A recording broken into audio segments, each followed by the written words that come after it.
Welcome back to the podcast, fellow grievers. In this episode, we are going to talk about forgiveness, not only for those around us, but for ourselves as well. So, welcome back, fellow grievers and friends. And this episode, I want to talk about forgiveness because I believed for a really, really, really long time that forgiveness meant you should forget what happened, right? Because we hear quite often, forgive and forget. And a lot of me was like, I don't want to forget. I don't want to forget the hurts that happened. Because I felt like then I'll let it happen again, right? Like I want to learn from it. But part of me, like after my parents died, I was like, I don't want to forget the hurts because it felt like in my mind, part of what my brain was telling me was if I forgive these hurts, that means you'll forget, and that means you'll forget about them. Or it means that I'll forget the wrong I did in the relationship and I should be suffering. I shouldn't go on being happy and living because they're no longer here. They can't enjoy that. They can't be here. And so I really got it twisted and messed up in my mind. And so I was reading a book the other day in adoration, and I was really thinking, I'm like, I wonder if other people get this messed up as well. Maybe I'm the only one, but maybe other people too really struggle with forgiveness and don't understand what it means. And so I wanted to do this episode today.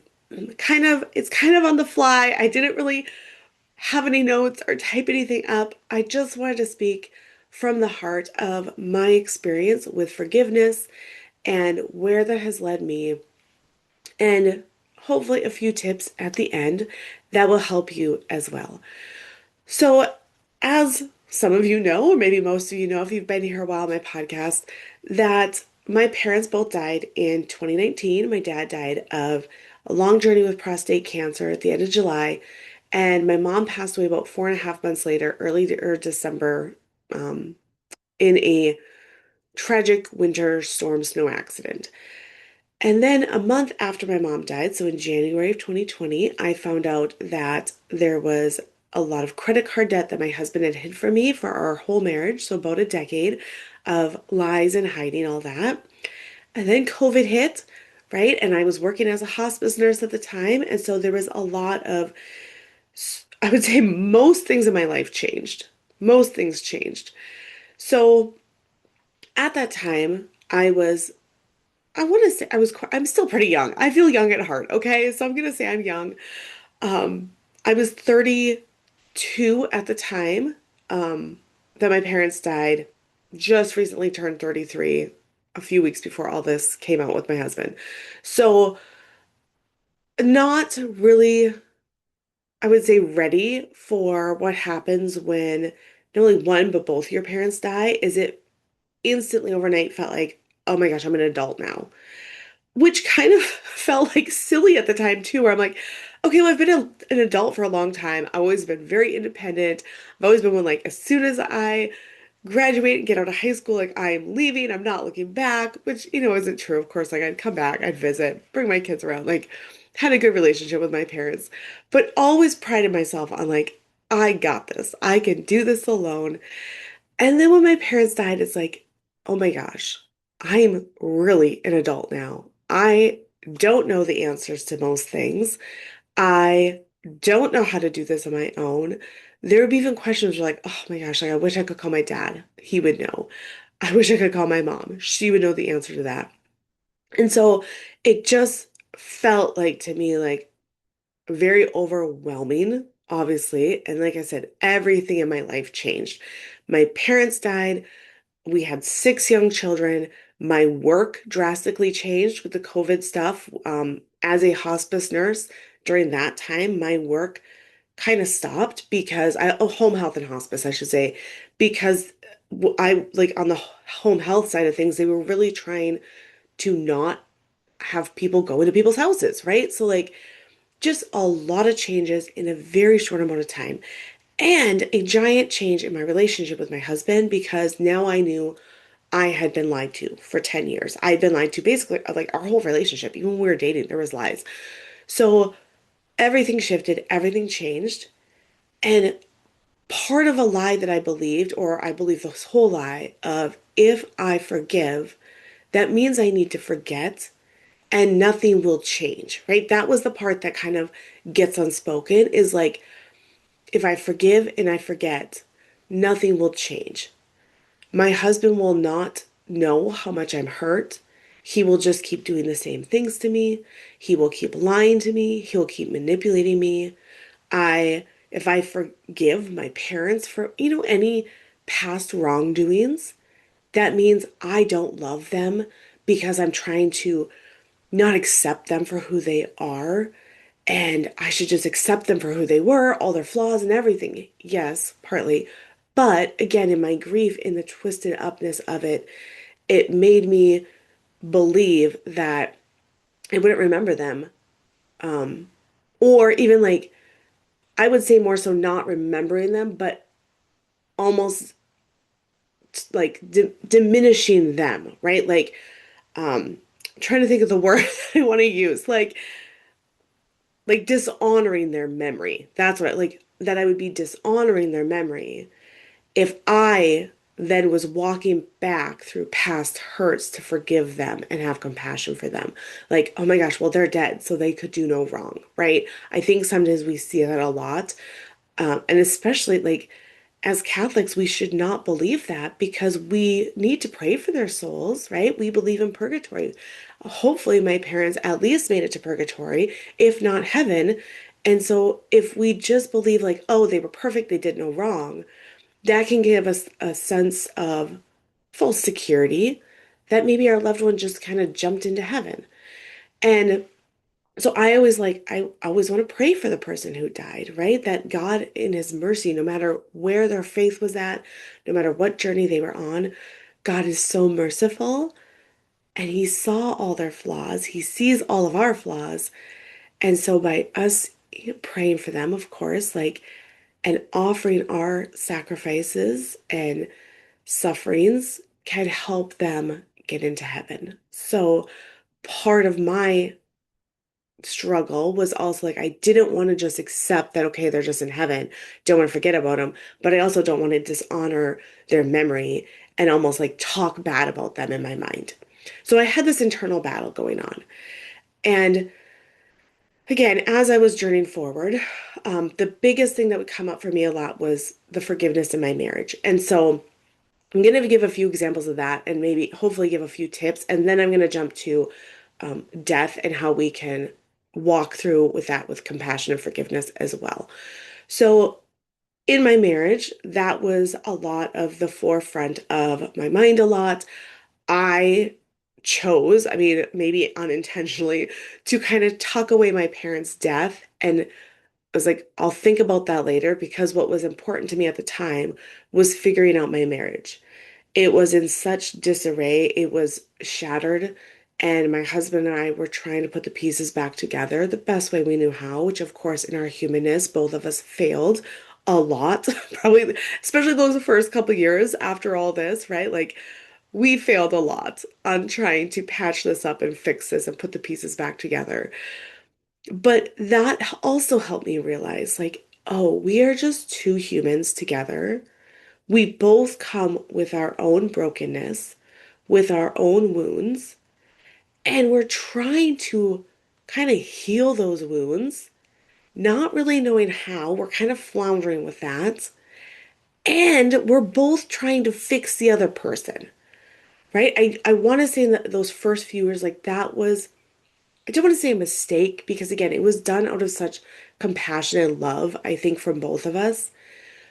But in that, and again, I'm a very people pleaser. I wanted to fix what was wrong or what I thought was wrong with my husband, right? Like, well, if I just do this, then he won't want to spend this money on these things. If I just say this thing, that won't upset him.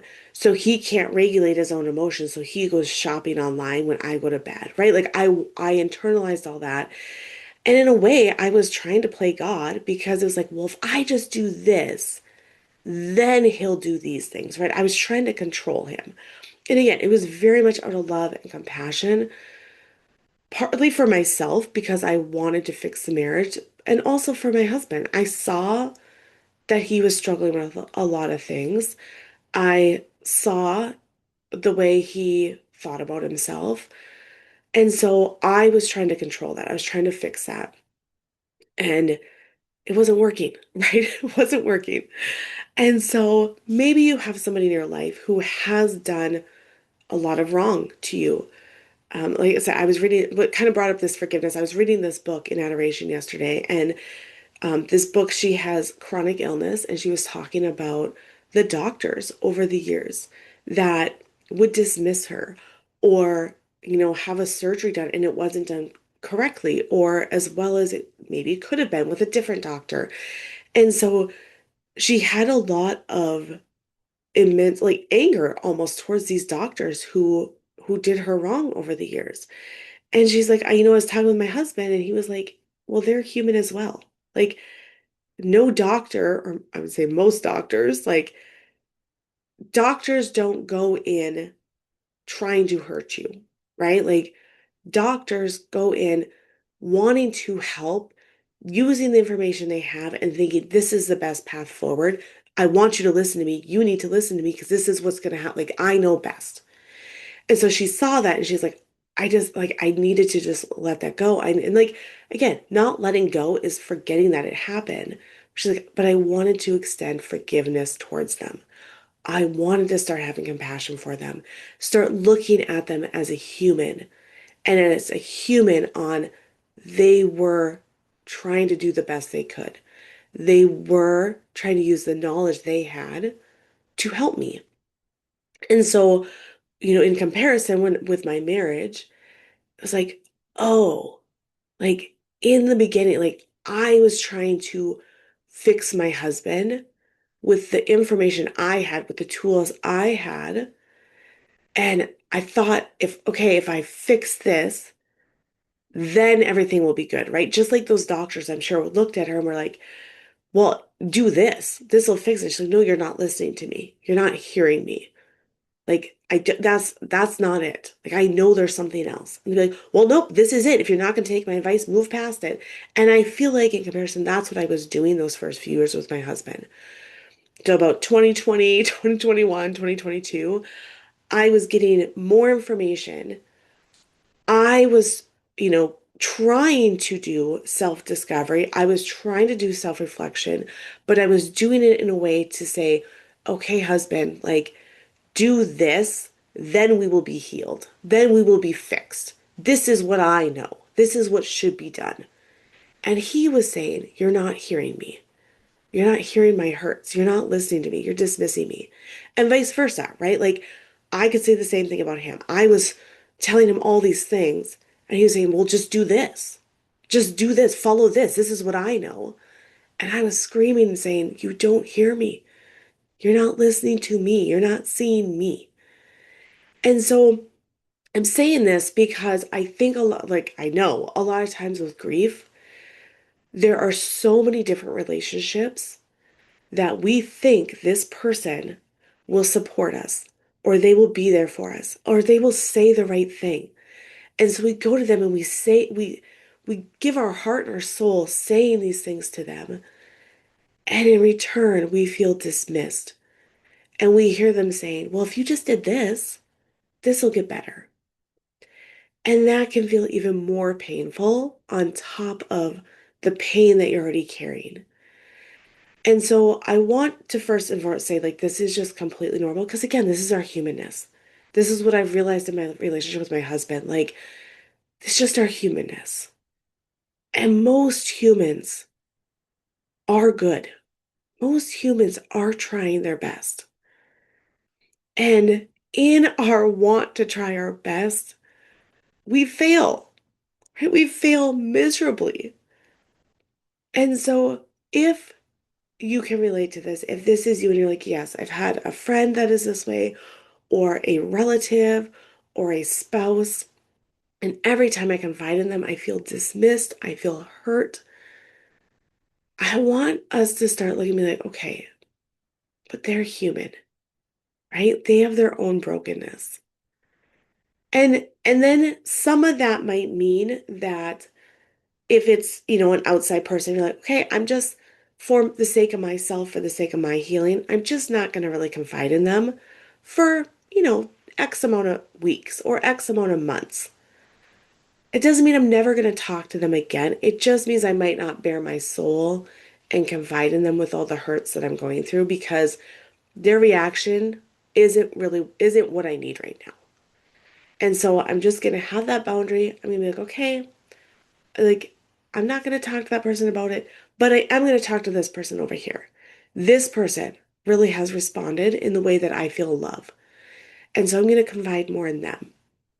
And so just kind of setting those boundaries. I like to like boundaries again are not to change that person, right? The person that maybe is dismissive or saying things that are not helpful. You're not setting that boundary for them to change.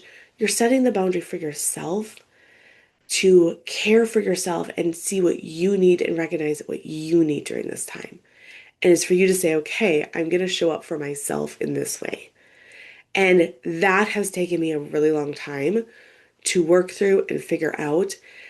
And with on the flip side of that, to realize that sometimes too, that God is not asking me to push that relationship at that time.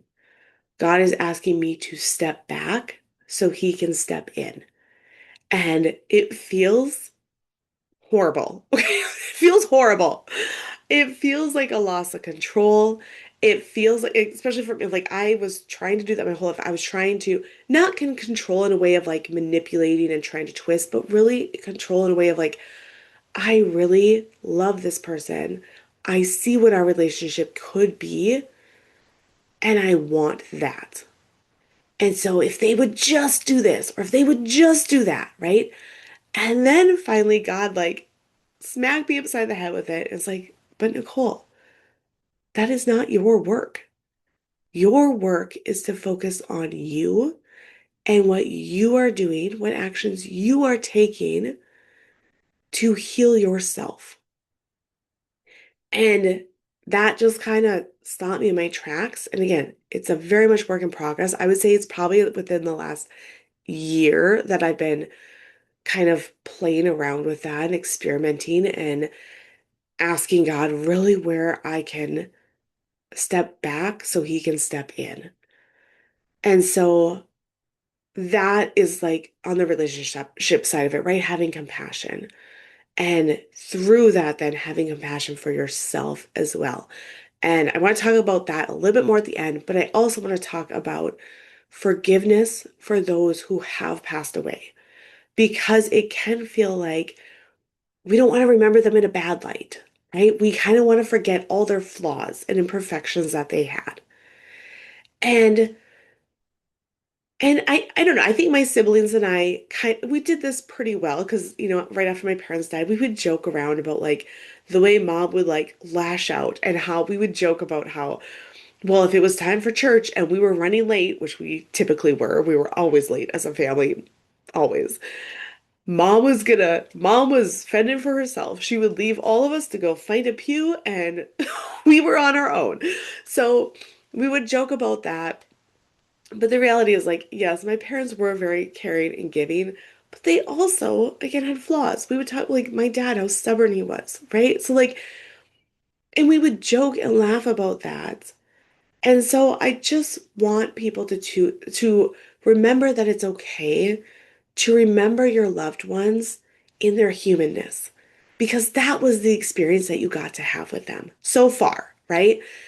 So far, that is all we know of them.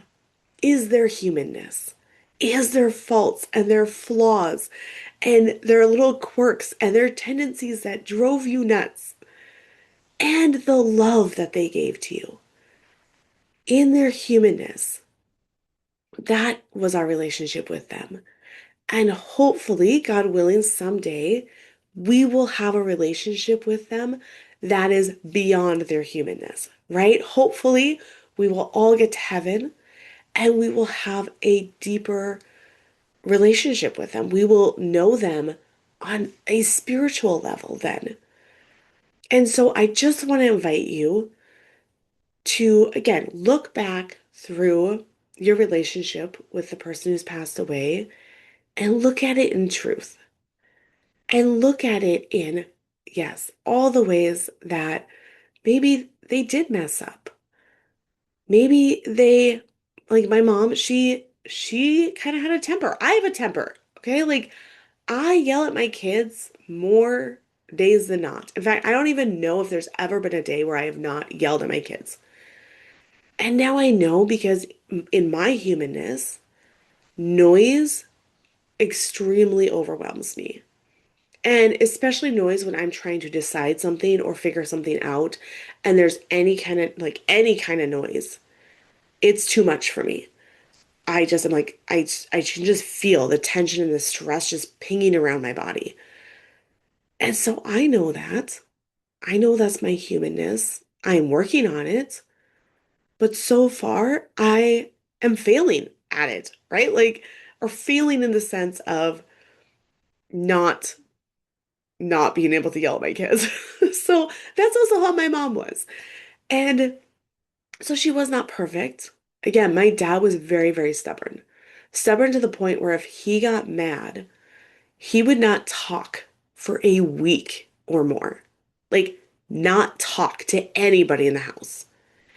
And I just look at that and it's like, now I just have such compassion for how hurt he was that he retreated so far inside himself that, like, I'm just not going to talk. He was holding on to such anger. And also, kind of some gratitude for the fact that he didn't start yelling at us, right? He bit his tongue. He was like the extreme opposite of my mom in that sense, where my mom would say everything that came to mind. My dad would just bite his tongue and just walk away. And so, again, both sides of that human coin, I got to see in my parents. And now, as I walk through that, as I'm going through a healing journey and grief, right? Like, I just look at that and say, like, Lord, just like, please heal them where they were at, right? Because Lord is not trapped to time like we are, but also heal me in that. And please help me have forgiveness for myself.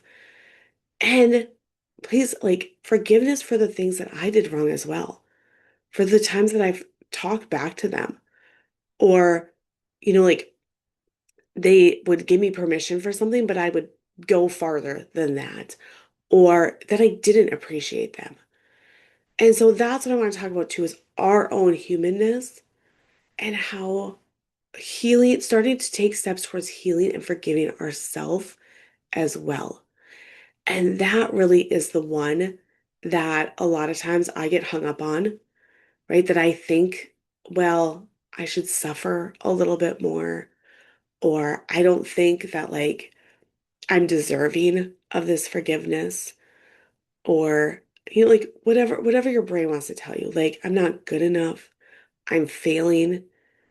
So therefore, if I forgive myself, if I forgive and forget, as we're told, that then I'm just almost not punishing myself enough for the wrongs that I've done as well. And and that's where then I want you to start questioning that. I want you to start looking at that and saying, okay, to forgive is to not forget. We still remember, but to forgive is to move forward. To forgive means I can start to heal. To forgive means that I'm inviting the Lord in. I'm not holding on to that. I'm not holding on to what that person did.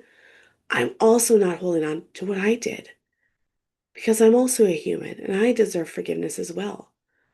I don't know if deserve is the right word, right? But like in God's goodness, He gives us forgiveness. I don't know if any of us are really deserving of the forgiveness and mercy and grace that God gives us, but He gives it to us anyway. And so, who am I to hold on to these things and say, sorry, God, I know better. I need to hold on to this. You don't know anything, right? No, I don't deserve this grace. No, I don't deserve this mercy. I am unforgivable. And so that is what I've been working on. That's what, a lot of healing and reflection and sitting with the Lord in adoration is helping me with, going to confession to get those sins that I have committed to bring them to the Lord so He can forgive them. So then in turn, I can work on forgiving myself. So I hope this is helpful for you guys. I feel like it got a little longer today, but I wanted to talk through our forgiveness for others, our forget like that are still alive, our forgiveness for those who are no longer with us, and our forgiveness for ourselves. And again, none of this can be possible without God, right? Like we cannot do this on our own. And so I would just challenge you this, next week or so, when you start to feel frustrated or upset by another person. A good indicator for me is when I'm having conversation in my mind about them or with them and they're not even around and I'm so angry and I'm telling them how it is, right? Like that's a good indicator to me to be like, "Oh, pause. Remember, they're not even here.